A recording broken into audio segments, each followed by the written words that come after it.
चलिए आज चलते हैं अपन नियोजन के महत्व या लाभ या इसकी आवश्यकता क्यों होती है। तो नियोजन का मतलब तो सभी को समझ में आ चुका है कि नियोजन यानी योजना बनाना। किसी भी कार्य को करने से पहले जो एक योजना बनाई जाती है या जो एक विचार विमर्श किया जाता है कि कौन सा काम किस प्रकार करना है, उसी क्रिया को क्या बोलते हैं यहाँ पर नियोजन। अब चलते हैं नियोजन का महत्व, लाभ या आवश्यकता में। सबसे पहले कहा गया संस्था के उद्देश्य पर ध्यान केंद्रित करने के लिए योजना बनाया जाता है कि हमारी संस्था का उद्देश्य क्या है, लक्ष्य क्या है।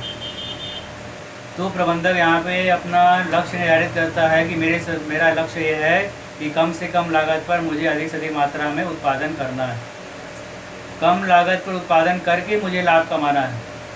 ये उसने उद्देश्य का निर्धारित किया योजना बनाकर, और उस उद्देश्य से अवगत करा देता है वहाँ पे काम करने वाले कर्मचारियों को कि हमारी संस्था का उद्देश्य है कम से कम लागत पर अधिक से अधिक उत्पादन।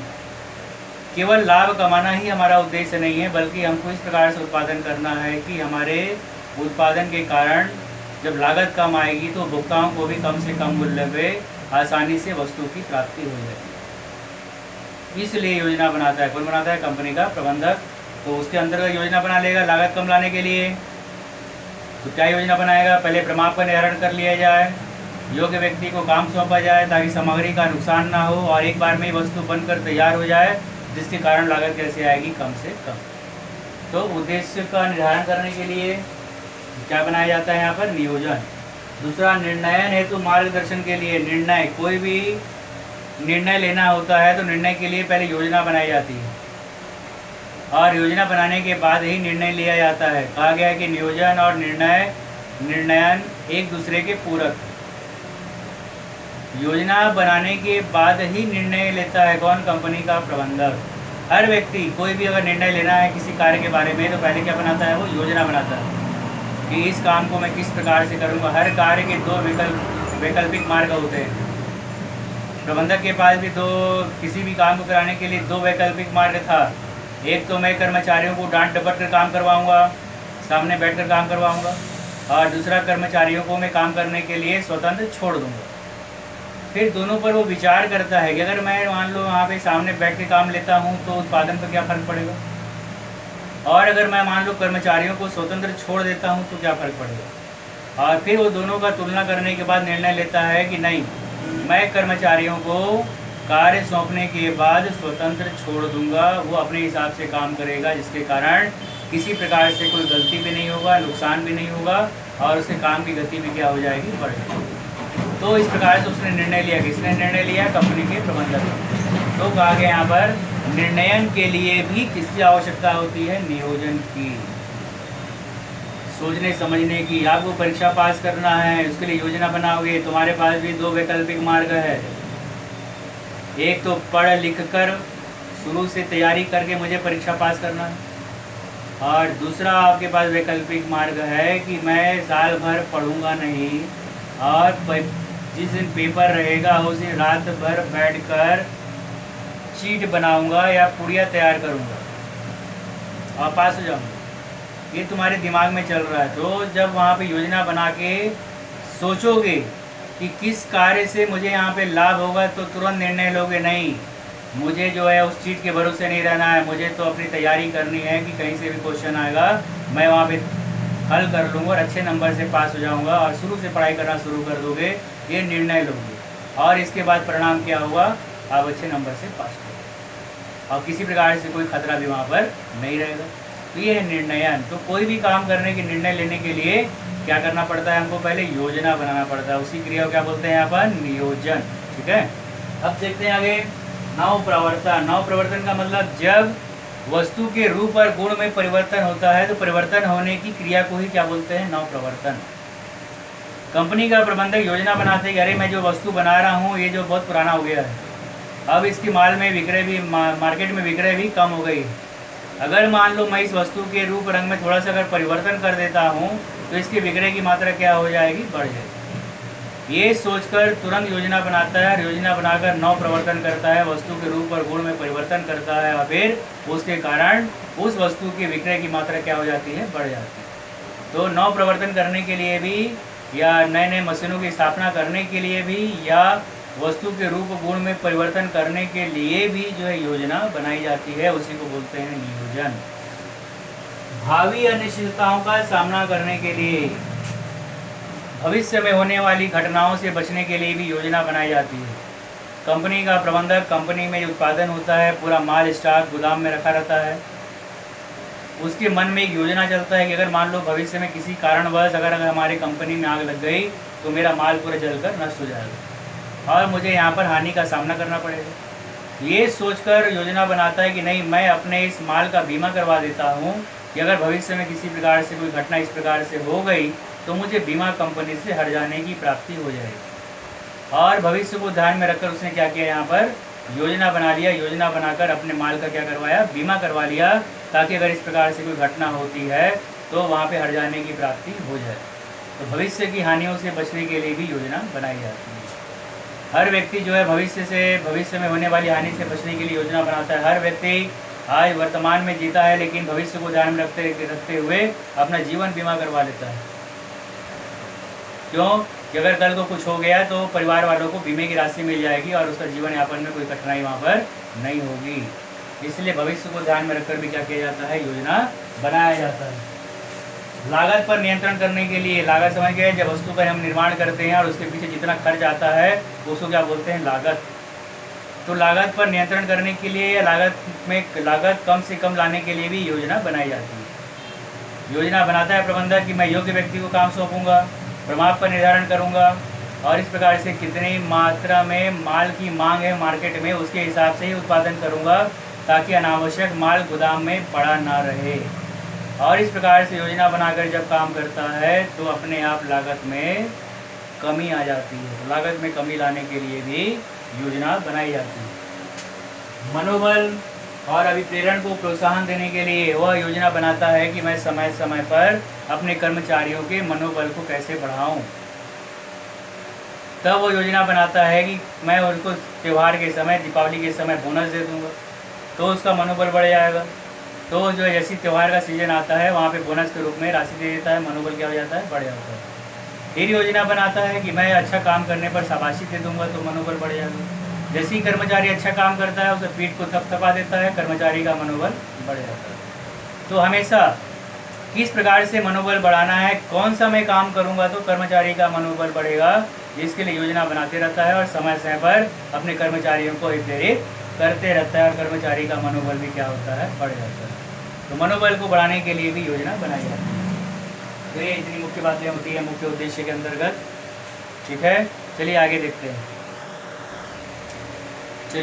हैं। अपन अब आदर्श नियोजन की विशेषताएं, मतलब एक अच्छे नियोजन में कौन कौन सी विशेषताएं होनी चाहिए। एक अच्छे नियोजन में कौन कौन सी विशेषताएं होनी चाहिए उसमें देखते हैं। सबसे पहले अपन सरल एवं बोधगम्य। योजना सरल होना चाहिए, बोधगम्य होना चाहिए, जो आसानी से कर्मचारियों को समझ में आ जाए। हम जो भी योजना बनाते हैं और जो योजना बनाने के बाद अवगत कराते हैं अपने कर्मचारियों को कि आपको इस प्रकार से काम करना है, तो वह योजना सरल हो जाइए ताकि आसानी से कर्मचारी को समझ में आ जाए। घुमाव फिरावदार योजना वहाँ पर नहीं होना चाहिए। स्पष्ट होगा योजना, वहाँ बता देगा प्रबंधक कि हमारी संस्था का एक ही उद्देश्य है, कम से कम लागत पर अधिक से अधिक उत्पादन। तो हमको इस प्रकार से अच्छी वस्तु का निर्माण करना है कि लागत भी कम से कम आए और उपभोक्ता को कम से कम मूल्य पर वस्तु की प्राप्ति भी हो जाए। आसानी से समझ में आ जाएगा उपभोक्ता को और उपभोक्ता उसी बात को ध्यान में रखकर काम करे। भाई बस में इसलिए कहा गया नियोजन सरल एवं बोधगम्य होना चाहिए। दूसरा, उद्देश्य स्पष्ट होना चाहिए। योजना बनाते समय कंपनी के प्रबंधक को अपना उद्देश्य स्पष्ट कर देना चाहिए कि हमारी संस्था का उद्देश्य क्या है। कोई घुमावदार बातें वहाँ पर नहीं होनी चाहिए। तो उद्देश्य स्पष्ट कर देगा कि हमारे संस्था का उद्देश्य है कम से कम लागत पर अधिक से अधिक उत्पादन, ताकि उपभोक्ता पूर्ण रूप से संतुष्ट रहे और उपभोक्ता को भी लाभ मिले और साथ ही साथ संस्था को भी लाभ की प्राप्ति हो। इस प्रकार से उद्देश्य स्पष्ट कर देगा योजना के अंतर्गत। दूसरा कहा गया अगला, नियोजन क्या होना चाहिए, व्यापक। योजना केवल एक कार्य के लिए नहीं होना चाहिए, नीचे से लेकर ऊपर तक हर क्षेत्र के लिए योजना बनाई जानी चाहिए। इसलिए कहा गया है कि नियोजन का क्षेत्र कैसा होता है, व्यापक। मार्केट में कितना मांग है उसके लिए योजना बनाकर पता करेगा। वस्तु का निर्माण उसी के हिसाब से किया जाएगा, तो कैसे किया जाएगा उसके लिए भी योजना बनाएगा। फिर विक्रय किस प्रकार से किया जाएगा ताकि माल जो है मार्केट तक पहुंच जाए, उसके लिए भी योजना बनाएगा। सारी बात में इसलिए कहा जाता है कि नियोजन का स्तर कैसा होता है, व्यापक, यानी विस्तृत रूप से योजना बनाई जाती है, हर क्षेत्र के लिए योजना बनाई जाती है। लोच होना चाहिए, नियोजन के क्षेत्र में क्या होनी चाहिए, लोचता। लोचता का मतलब लचीलापन, जहाँ पे आवश्यकता अनुसार हम अपने योजना में परिवर्तन कर सकें।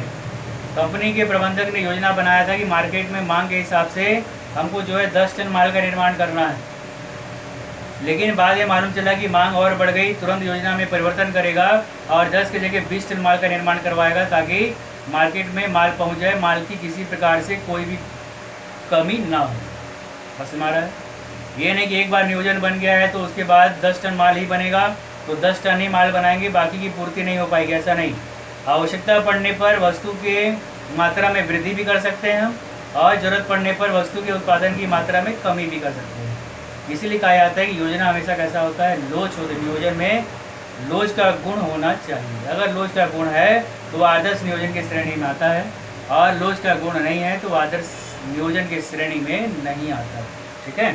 फिर होता है इसी में आपका मितव्ययी। योजना हमेशा मितव्ययी होना चाहिए, मतलब योजना बनाते समय अधिक से अधिक खर्च नहीं होना चाहिए। इस बात का ध्यान रखेगा कौन, कंपनी का प्रबंधक। ये नहीं कि योजना बनाना है तो योजना बनाने के लिए बाहर से विशेषज्ञों को बुला रहा है। विशेषज्ञ आकर योजना बनाकर दे रहे हैं प्रबंधक को, तो विशेषज्ञ जब आएगा तो पेमेंट लेगा, और पेमेंट जब उसको देंगे तो हमारे उत्पादन की लागत क्या हो जाएगी, बढ़ जाएगी।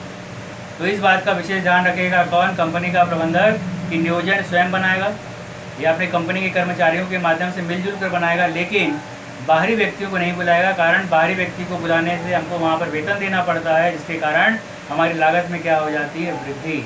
इसलिए कहा गया नियोजन हमेशा मितव्ययी होना चाहिए, कम से कम खर्च में आसानी से योजना हमारा बन जाना चाहिए। इस बात का ध्यान देता है कौन, कंपनी का प्रबंधक।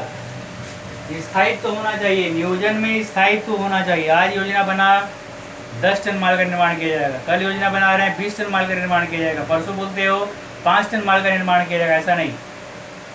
जो भी योजना बन रहा है वो स्थायित्व होगा, यानी लंबे समय तक चलेगा, और आवश्यकता पड़ने पर ही उस योजना में परिवर्तन किया जाएगा। आज हम योजना बनाए कि 1 शिफ्ट काम करेंगे, कल बोलते हो 2 शिफ्ट में काम करेंगे, तो ऐसी दशा में फिर जो है यहाँ पर योजना या जो भी हमारा नियोजन है वो सफल नहीं हो पाता। इसलिए कहा जाता है कि नियोजन हमेशा स्थायित्व होना चाहिए। कारण पहले ही बोला गया है कि नियोजन हमेशा भविष्य को ध्यान में रखकर बनाया जाता है।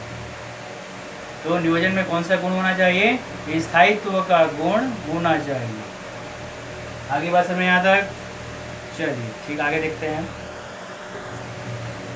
चलिए आप देखते हैं अपन आगे, नियोजन की सीमाएं यानी दोष। किस प्रकार से नियोजन के कारण हमको यहाँ पर कई प्रकार की हानियों का सामना भी करना पड़ता है, जिसमें देखते हैं सबसे पहले कहा गया है कि ये एक खर्चीली प्रणाली है। नियोजन एक खर्चीली प्रणाली है। क्यों है खर्चीली प्रणाली? हम जो भी योजना बनाते हैं उसके हिसाब से हमको वहाँ पे काम करना पड़ता है, और काम करने के कारण हमको वहाँ पे खर्च करना पड़ता है। अब यहाँ पे व्यक्ति ने योजना बना लिया भविष्य को ध्यान में रखते हुए कि मुझे अपने जीवन का बीमा करवाना है।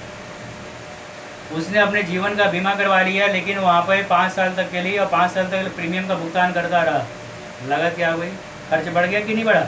लेकिन कोई घटना वहाँ पर नहीं हुई। व्यापारी ने अपने माल का बीमा करवा लिया, और माल का बीमा करवाने के कारण उसको प्रीमियम का भुगतान करना पड़ा, लेकिन कोई दुर्घटना वहाँ पर नहीं हुई।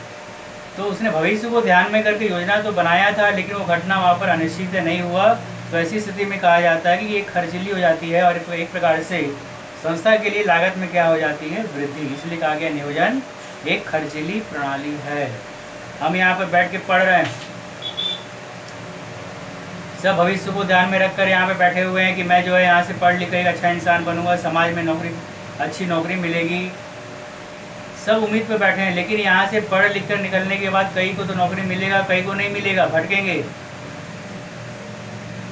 तो जितना उसने यहाँ पे खर्च किया, जितना तुम लोगों ने खर्च किया, एक प्रकार से क्या माना जाएगा, ये लागत में क्या हुई, वृद्धि। भविष्य को ध्यान में करके योजना बनाकर काम किया गया, खर्च किया गया, लेकिन उससे हमको लाभ की प्राप्ति वहाँ पर नहीं हुई, तो उसके लिए बोलते हैं खर्चीली प्रणाली। ठीक है, लेकिन ऐसा नहीं सोचना है, हमको यहाँ पर अपने भविष्य को ध्यान में रख कर ही काम करना है। बाकी ऊपर वाले पर छोड़ दीजिए क्या होता है क्या नहीं, लेकिन भविष्य को ध्यान में रखकर जो भी खर्च होता है वो करना है, योजना बना के काम करना है ताकि हमको वहाँ पर लाभ की प्राप्ति हो। तो कहा गया है योजना एक ऐसी होती है खर्चीली प्रणाली होती है जिसमें अनावश्यक रूप से हमको पैसे का खर्च करना पड़ता है।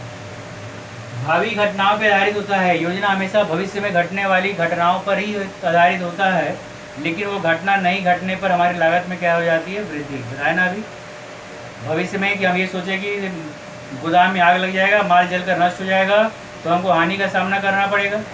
ये सोचकर हमने माल का बीमा करवा लिया, लेकिन ऐसी कोई घटना नहीं हुई, प्रीमियम के रूप में हमको राशि देना पड़ा तो खर्च क्या हो गया, बढ़ गया। लेकिन वो घटना घटी क्या, नहीं घटी। लेकिन फिर भी अगर घट जाती तो हमको लाभ मिलता, लेकिन घटी नहीं तो हमारे लिए एक प्रकार से क्या हो गया, खर्च हो गया। तो इसलिए कहा गया कि भविष्य की घटनाओं पर आधारित होता है, और भविष्य की घटनाएं जो है कैसी होती है, अनिश्चित।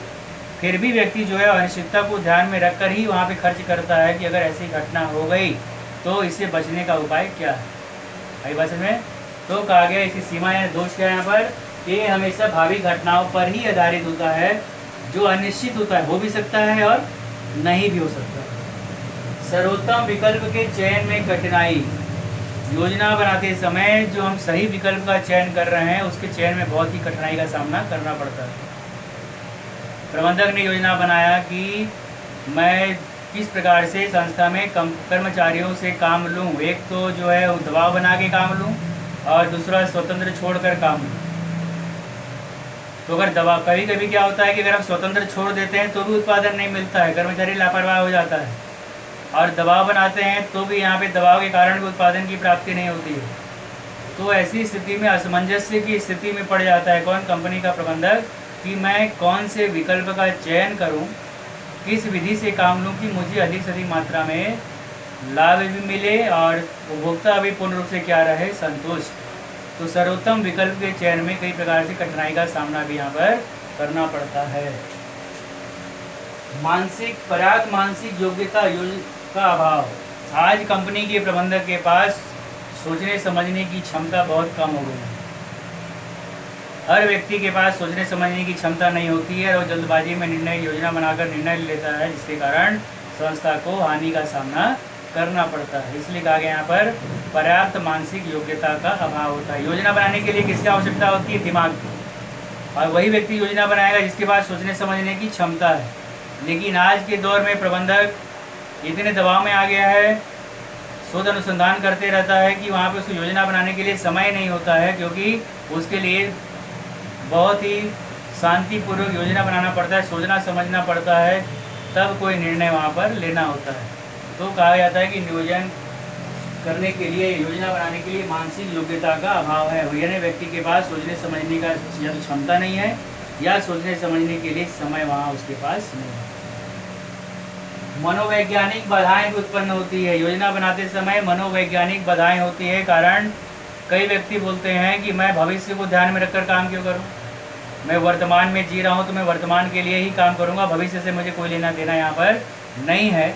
और ये सोचकर भविष्य को ध्यान में नहीं रखते हैं, कोई बीमा नहीं करवाते हैं, कोई बचत नहीं करते हैं। उनका उद्देश्य होता है मैं वर्तमान में हूँ तो वर्तमान के लिए ही मैं काम करूँगा, भविष्य में क्या घटना होगी क्या नहीं होगी उसके लिए मुझे कोई खर्च करने की ज़रूरत नहीं है। तो मनोवैज्ञानिक बाधाएं यानी सोच, कई व्यक्ति वर्तमान को लेकर जीते हैं, कई व्यक्ति भविष्य को लेकर जीते हैं।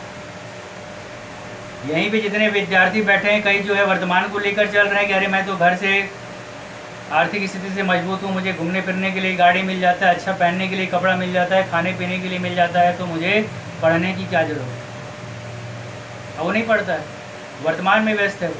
लेकिन यहीं पे कई विद्यार्थी हैं जो भविष्य को ध्यान में रखकर काम करते हैं कि नहीं मुझे पढ़ लिख कर आगे कुछ करना है, अच्छा काम करना है, जिस समाज में मेरा नाम हो जाए, और वो भविष्य को ध्यान में काम करते हैं। तो बाद में परिणाम क्या निकलता है, जो वर्तमान में जी रहा था बाद में उसे पछताना पड़ता है, और जो भविष्य को लेकर काम कर रहा था बाद में वो जो है सुखीपूर्वक अच्छा जीवन व्यतीत करता है। यही है। तो कहा गया मनोवैज्ञानिक बाधाएं भी आती हैं यहाँ पर। कई व्यक्ति वर्तमान को लेकर चलते हैं तो कई व्यक्ति भविष्य को लेकर भी चलते हैं। ये सीमाएं होती है नियोजन की। अनुपयुक्त, कई व्यवसाय ऐसे होते हैं जहाँ पर योजना स्थायी रूप से बनाना उपयुक्त नहीं होता। जैसे कई व्यापारी फैशन की वस्तुओं का निर्माण करते हैं या व्यापार करते हैं, विक्रय करते हैं, तो ऐसी स्थिति में आज उसने फैशन की वस्तुओं का संग्रह कर लिया और उसका विक्रय कर रहा है। फिर कल को मालूम चला 2-4 दिन के बाद कि उस फैशन में परिवर्तन हो गया, तो चाहकर भी वो योजना नहीं बना सकता नए वस्तु का विक्रय करने के लिए, कारण उसका पूंजी फंसा हुआ है। पहले वो अपने पुराने माल को बेचेगा, बेचने के बाद जब नई वस्तु के बारे में सोचेगा और फिर उसका संग्रह करेगा। इसलिए कहा गया कि फैशन की वस्तुएं जो होती है उसका व्यापार करने वाले व्यापारियों के लिए ये योजना अनुपयुक्त होता है, उसके लिए लाभदायक यहाँ पर ये नहीं होता। कभी कभी उसको यहाँ पर हानि का सामना भी करना पड़ता है। ठीक है, आगे बस में सभी को।